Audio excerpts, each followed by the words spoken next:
Hi, I'm Jackie and welcome to my knit edit.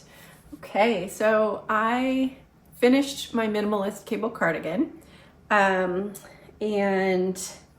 what to know about it is that I did increase the number of cable repeats, and I wish that I had increased it by one more before starting the, let's see, these were decreases.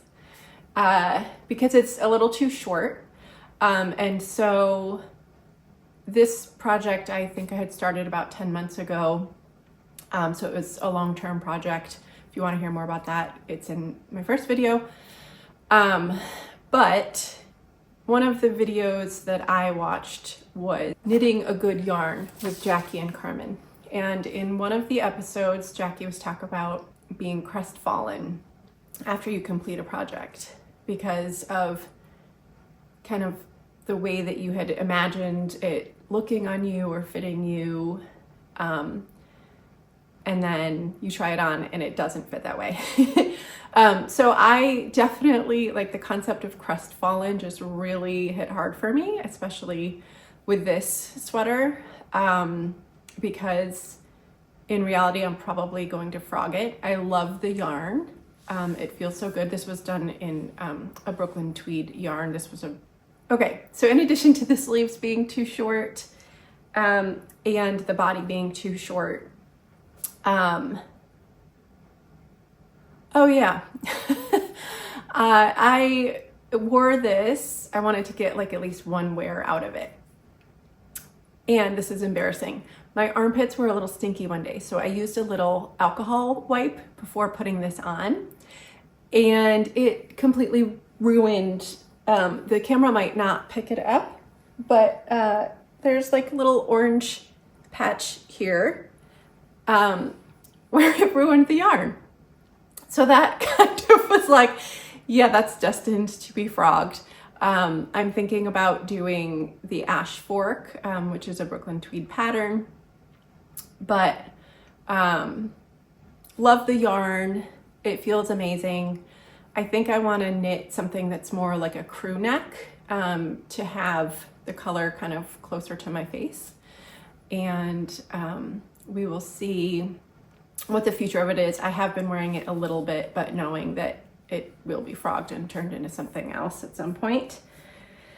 Yeah.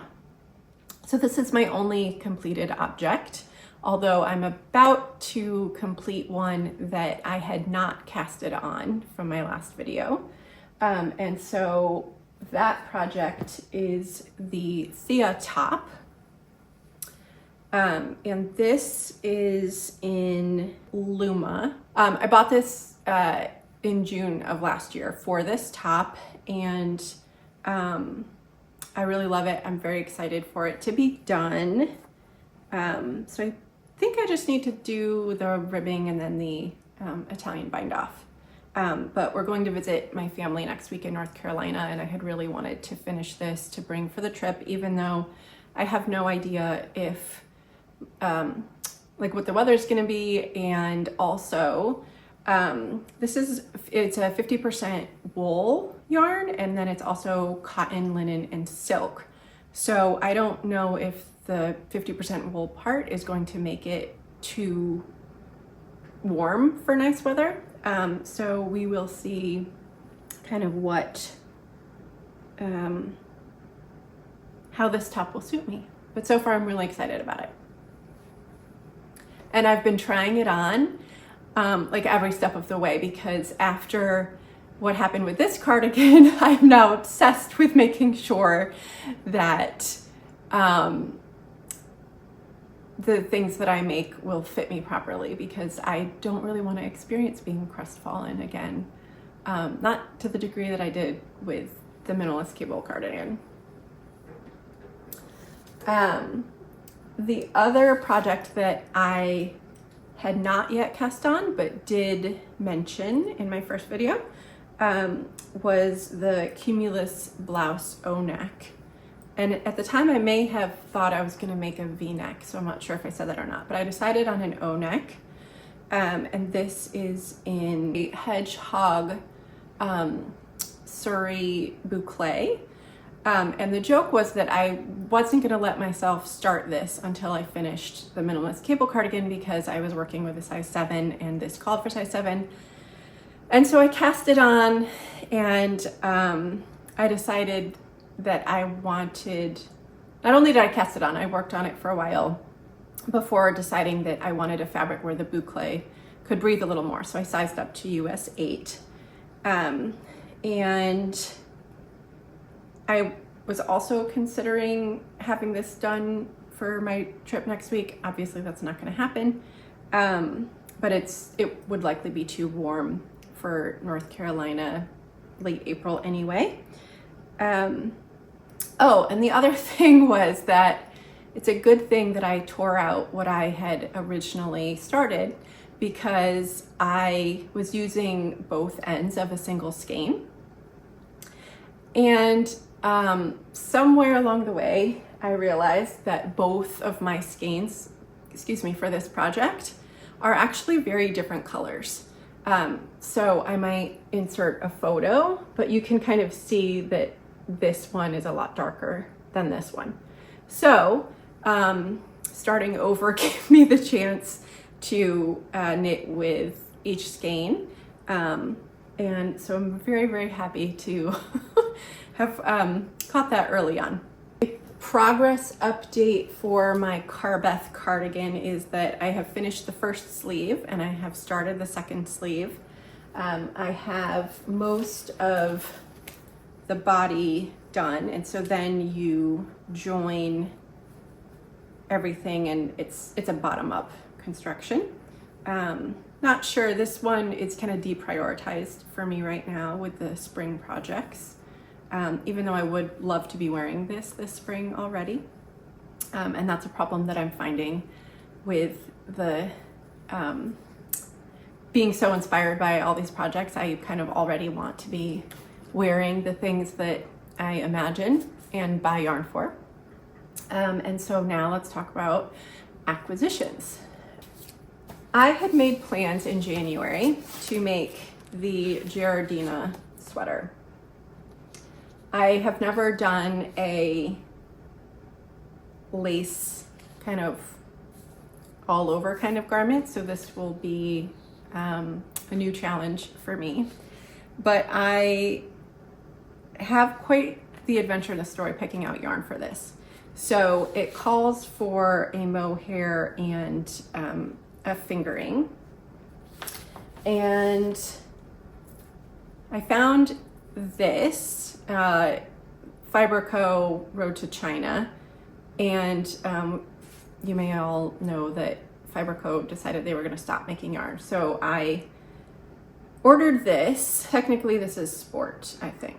Yes, this is sport. So I ordered this from Wool and Company, and then the mohair that I had paired it with online was an Isier mohair, and they didn't have enough in the color in the same dye lot.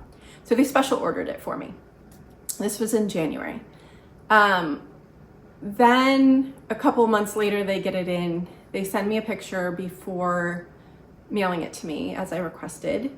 And the Isier mohair was so much darker than the photo, and I wanted to stay with this color or go a little lighter. So I shopped, I found 5 different other mohairs that could potentially work.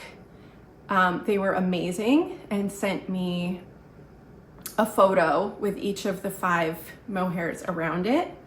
And so I chose the Ito Sensei in silver. So this is one direction I could go.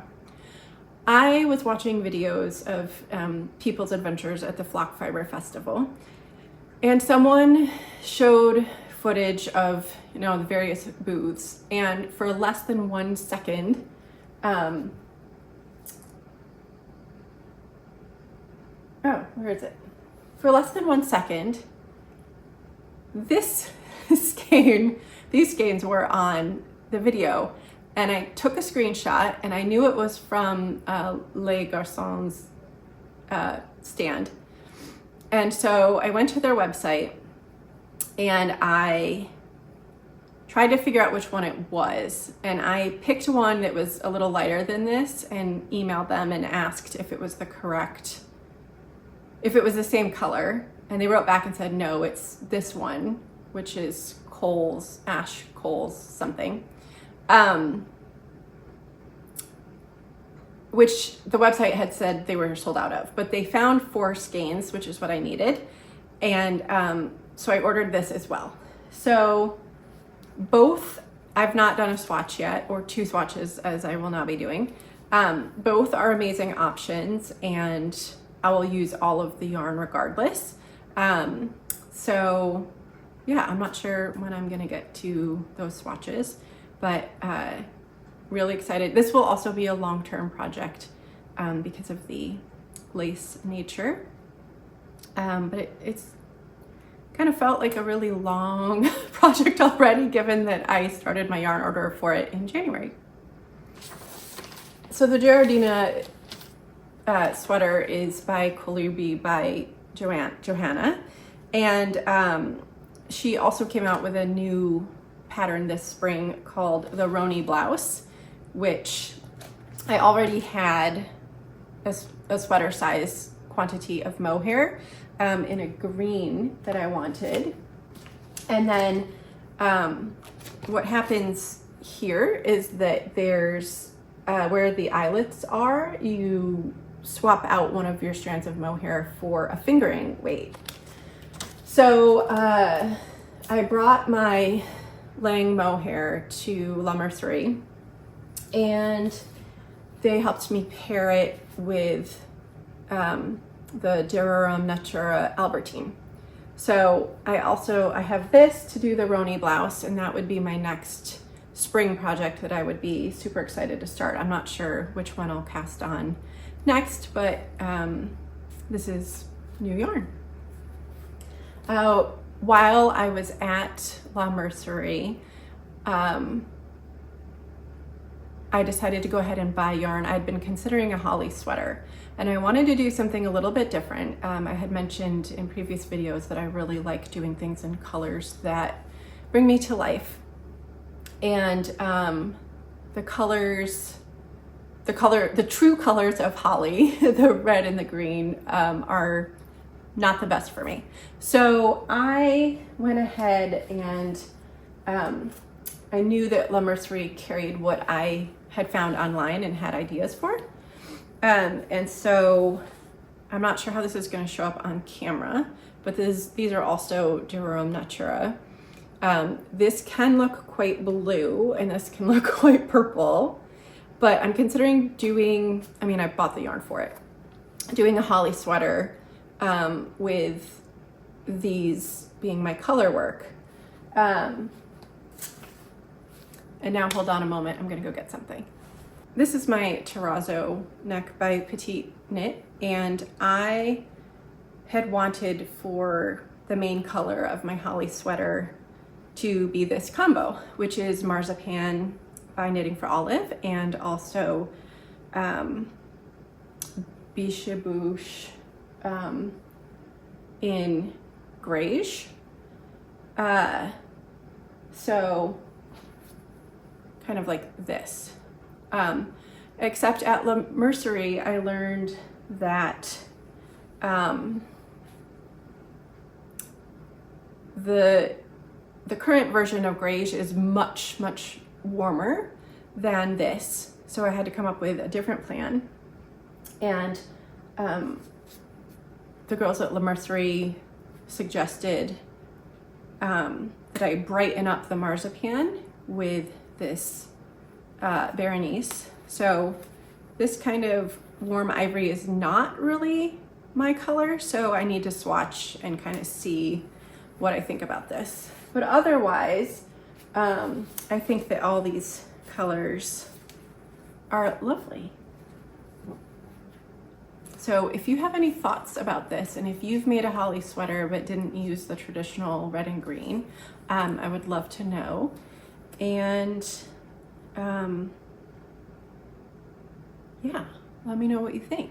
All right, thank you for joining me in my home this time. And I do this when Widget, my dog, is in his crate time, but I had a request for more Widget footage, so maybe I will sneak some in, or at least some photos of him snuggling on my projects at the end of this. But thanks so much for watching, and I would love to hear if you have any questions or any feedback on how I can improve communicating about what I'm up to and my knitting world. Thanks so much for watching.